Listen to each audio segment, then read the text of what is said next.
I discovered the secret of maids. To start the tip today, we will use detergent. The amount for use is 500 milliliters. Do not worry about the quantity, because this product will yield a lot. Next, we will also use 90 grams of toothpaste.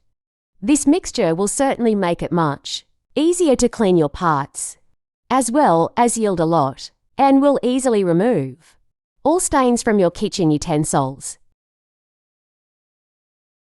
Now we will mix very well until it becomes a homogeneous mixture. And before I forget, tell me which city you're watching, so I can send you a special hug. Today's hug goes to Grace Escocio from the Philippines. I'm glad you're enjoying our tips. Let's add a tablespoon of baking soda, being indispensable for this tip, and then mix it very well.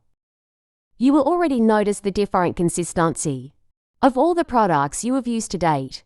To facilitate the application, we will also add 200 milliliters of water, and then mix one last time, and then the tip will be ready for use. After mixing, we will put the whole mixture in a bottle for easy application. Baking soda is always very suitable for cleaning tips.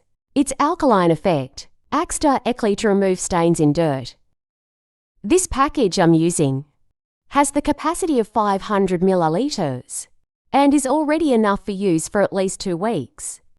I will use a funnel to avoid product waste. You will easily notice the difference of this product among others sold in supermarkets.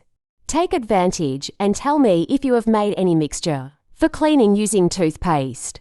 It is certainly the main item for removing all the stains that you have in your parts. We should only apply the product directly to the part that is dirty or even stained, and easily just with the use of a sponge. I can remove all the dirt. You can even use steel sponge, just taking care for your type of pan. Then just rinse with water and it's ready. It is possible to use this mixture for cleaning all items in your kitchen. I'm sure this tip will help a lot in your day-to-day. If you prefer, you can even increase the amount of products and prepare a larger amount to leave stored. Thank you for watching this video so far. See you in the next video. Bye.